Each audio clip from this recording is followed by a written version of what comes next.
और अब बात इस वक्त की एक और बड़ी खबर की, मूसेवाला मर्डर केस से जुड़ी इस वक्त की बड़ी अपडेट आपको बता दें। बड़ा खुलासा हुआ है, हमलावरों ने जाली नंबर प्लेट का इस्तेमाल किया था। वारदात की जगह से बरामद गाड़ियों में जाली नंबर प्लेट मिले हैं। सोची समझी प्लानिंग के तहत, साजिश के तहत हमलावरों ने हमला किया था मूसेवाला पर। एक बड़ा खुलासा इसी मर्डर केस से जुड़ा हुआ है। हमलावरों ने जाली नंबर प्लेट का इस्तेमाल किया था। वारदात की जगह से जो गाड़ियां बरामद हुई हैं उन पर जाली नंबर प्लेट लगे हुए हैं, यानी एक सोची समझी साजिश, एक सोची समझी प्लानिंग। एक और बड़ी खबर आपको बता दें, मूसेवाला मर्डर केस में बड़ा खुलासा एक और हुआ है। तिहाड़ जेल से रची गई मूसेवाला के मर्डर की साजिश। सूत्रों के हवाले से इस वक्त की बड़ी खबर, दरअसल में गैंग वॉर में मूसेवाला की हत्या हुई। सूत्रों के हवाले से इस वक्त की बड़ी खबर हम आपको बता रहे हैं। लॉरेंस गैंग ने ली है मूसेवाला के मर्डर की जिम्मेदारी, और जो जानकारी मिली है उसके मुताबिक दिल्ली के बदमाश शाहरुख ने ली थी मूसेवाला के मर्डर की सुपारी। वही बदमाश शाहरुख जिस पर 2 लाख रुपए का इनाम है दिल्ली पुलिस के मुताबिक। सीधा रुख करते हैं, हमारे सहयोगी विशाल ठाकुर हमारे साथ जुड़ रहे हैं। विशाल, 2 बड़ी खबर, 2 बड़े खुलासे इस वक्त जो न्यूज नेशन कर रहा है मूसेवाला मर्डर केस से, और क्या कुछ अपडेट आपके पास? देखिए बिल्कुल अनुराग, जिस तरह से जो पूरी हत्या का सिलसिला है ये क्रमवार हुआ है। जिस तरह से रैकी की गई है पहले मूसेवाले की, और जिस तरह से शाहरुख खान ने बताया कि पहले भी रैकी की गई थी उसके, लेकिन उसके पास जो था वो पुलिस फोर्स थी, यानी कि उसके पास सुरक्षा थी, तो सुरक्षा ज़्यादा होने की वजह से इस बात को टाल दिया गया था। लेकिन अब जिस तरह से कल इस पूरी हत्या को अंजाम दिया गया है तो कहीं ना कहीं एक सवाल ये खड़ा कर रहा है। और जो गाड़ी बोलेरो, जो एक सीसीटीवी फुटेज में साफ दिख रही है कि जब मूसेवाले की गाड़ी जो है थार आगे चल रही थी, उसके पीछे जो है एक बोलेरो गाड़ी जो है दिल्ली नंबर की थी। और कल रात को ही जब पुलिस ने उसे पकड़ा था तो हमने वहाँ पर देखा था उस गाड़ी में जो है वो फर्जी जो कहीं ना कहीं नेम प्लेट उसमें पड़ी हुई थी, यानी कि फर्जी नंबर जो है उसमें लगाए गए थे। और इसी तरह से जो दूसरी बात है, जो दूसरी गाड़ी है उसमें भी कहीं ना कहीं फर्जी नंबर जो है वो पाए गए हैं। यानी कि ये रैकी जो है वो बहुत दिनों से चल रही थी, और कल जिस तरह से इस हत्या को अंजाम दिया गया था उनको पता था कि जो सिद्धू मूसेवाला है वो अकेला जा रहा है। हालांकि जबकि सिद्धू मूसेवाला के पास जो है वो कहीं ना कहीं जो बुलेट प्रूफ गाड़ी भी थी, लेकिन वो अपने साथ उसको लेकर नहीं गए थे और कल थार वाली गाड़ी में गए थे और खुद वो ड्राइव कर रहे थे। उनके साथ 2 अन्य लोग भी थे जिसमें से एक की मौत हो चुकी है और एक जो है वो लुधियाना में एडमिट है और उनका इलाज वहां पर चल रहा है। तो पूरी रैकी करके जो है इस पूरी घटना को अंजाम तक जो है वो पहुंचाया गया है। और बिल्कुल बिल्कुल विशाल, आप बने रहिए हमारे साथ। हमारे सहयोगी रुमान भी जुड़ रहे हैं दिल्ली से। रुमान, बड़ी खबर इस वक्त न्यूज नेशन ब्रेक कर रहा है। दिल्ली के बदमाश शाहरुख ने मूसेवाला के मर्डर की सुपारी ली थी और तिहाड़ का भी इसका कनेक्शन सामने आ रहा है। और क्या कुछ अपडेट आपके पास इस वक्त की?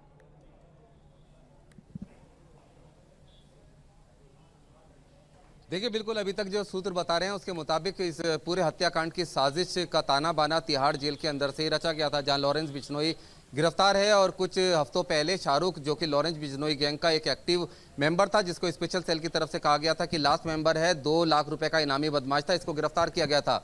इसके बाद से एक बलेनो गाड़ी भी बरामद की गई थी। शाहरुख ने पूछताछ में बताया स्पेशल सेल को कि उसकी गोल्डी बरार से लगातार सिग्नल ऐप के जरिए बातचीत हो रही थी, और इसी गाड़ी जो उसके पास से बरामद हुई थी बोलेरो, उससे ही मूसावाला की उसने पहले भी रैकी की थी, लेकिन उसको सुपारी भी दी गई थी। लेकिन मूसावाला के गार्ड्स के पास AK-47 जैसे हथियार थे, जिसके चलते उसने गोल्डी बरार से और बड़े हथियार और बियर स्प्रे की मांग की थी। लेकिन उससे पहले ही शाहरुख पकड़ा गया। शाहरुख से लगातार पूछताछ की जा रही है, लेकिन ये सिर्फ रैकी करके की गई हत्या नहीं बल्कि एक गहरी साजिश भी है, क्योंकि जिस तरह से मूसावाला के पास में अपनी फॉर्च्यूनर निजी बुलेट प्रूफ गाड़ी थी और उसको लेकर वो जिस दिन हत्या हुई है घर से लेकर निकले भी थे, उस गाड़ी को घर के बाहर भी लगाया था। फिर अचानक ऐसा क्या हुआ कि वो अपनी थार गाड़ी में सवार हुए और खुद ही लेकर चल दिए, सुरक्षा गार्ड को भी साथ में नहीं लिया। इस बात की जांच अब पुलिस कर रही है कि जाने से पहले किसका उनके पास फोन आया था, किससे मिलने जा रहे थे, क्योंकि साजिश में वो भी शामिल हो सकता है। रैकी की गई थी बुलेट प्रूफ गाड़ी में, अगर वो होते, सुरक्षा गार्ड साथ में होते तो हत्याकांड को अंजाम दे पाना बेहद ज्यादा मुश्किल था। लेकिन अभी और बड़े खुलासे होने बाकी हैं। रुमान, रोक रहा हूं आपको, माफ कीजिए। एक बड़ी खबर इस वक्त की, मूसेवाला मर्डर केस से जुड़ी इस वक्त की बड़ी खबर।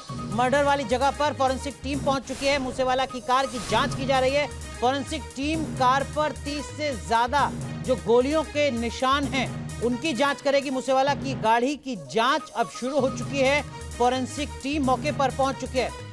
इस वक्त की बड़ी खबर हम आपको बता रहे हैं, तस्वीरें लगातार हम आपको दिखा रहे हैं। एक और बड़ी खबर आपको बता दें, मूसेवाला मर्डर केस से जुड़ा नया वीडियो भी सामने आया है। 7 संदिग्धों की तलाश तेज कर दी गई है। मानसा ढाबे में ये 7 लोग नाश्ता करते दिखे हैं। 7 लोगों पर मूसेवाला के मर्डर का शक जताया जा रहा है। ये सीसीटीवी तस्वीर इस वक्त हम आपको दिखा रहे हैं और यही वो सीसीटीवी फुटेज है जिसके आधार पर पुलिस अब जांच में जुटी है। विशाल, बहुत संक्षेप में ये जो सीसीटीवी फुटेज इस वक्त हम दिखा रहे हैं, 7 संदिग्धों के क्या कुछ जानकारी इनको लेकर मिल रही है? क्या ये पंजाब के रहने वाले हैं, मानसा के रहने वाले हैं? देखिए, फिलहाल इस बारे में तो कोई जानकारी नहीं मिल पाई है, लेकिन जिस तरह से जो सीसीटीवी फुटेज है इसको कहीं ना कहीं पुलिस ने अपने पास रखा है और जांच जो है वो गहनता से की जा रही है, क्योंकि सुबह का वक्त है। अगर सीसीटीवी में दिखा जो टाइम है वो सुबह का टाइम है, जो नाश्ते का टाइम है वो वहाँ पर उन्होंने किया है। और उसके बाद क्योंकि जिस तरह से पुलिस, जो हमारे सूत्र है वो ये लगातार कह रहे हैं कि सिर्फ जिन हमलावरों ने गोली चलाई है सिर्फ वही यहाँ पर मौजूद नहीं थे, बल्कि कई और लोग भी थे। 25 से 30 लोग जो है वो बताए जा रहे हैं। अलग अलग गाड़ियों में जो है वो कहीं ना कहीं उन्होंने फील्डिंग लगा रखी थी कि अगर जो हमलावर हैं वो पकड़े जाते हैं तो उसके बाद वहां से भागना कैसे है। तो इस घटना को अंजाम देने के लिए काफ़ी जो लोग थे वो इसमें शामिल हैं और उन्हीं में से जो है एक वीडियो जो है 7 लोगों का ये सीसीटीवी फुटेज निकल कर आया है। तो कहीं ना कहीं पुलिस जो है इस जांच के दायरे में इसको ला रही है कि ये कौन लोग हैं, कहाँ के रहने वाले हैं और कब से जो है वो लगातार मानसा के या फिर सिद्धू मूसेवाले के घर के आसपास जो है वो घूम रहे हैं, कब से रैकी जो है वो की जा रही है। तो ये सस्पेक्ट है, उस सस्पेक्ट के तौर पर जो है इस फुटेज को जो है खंगाला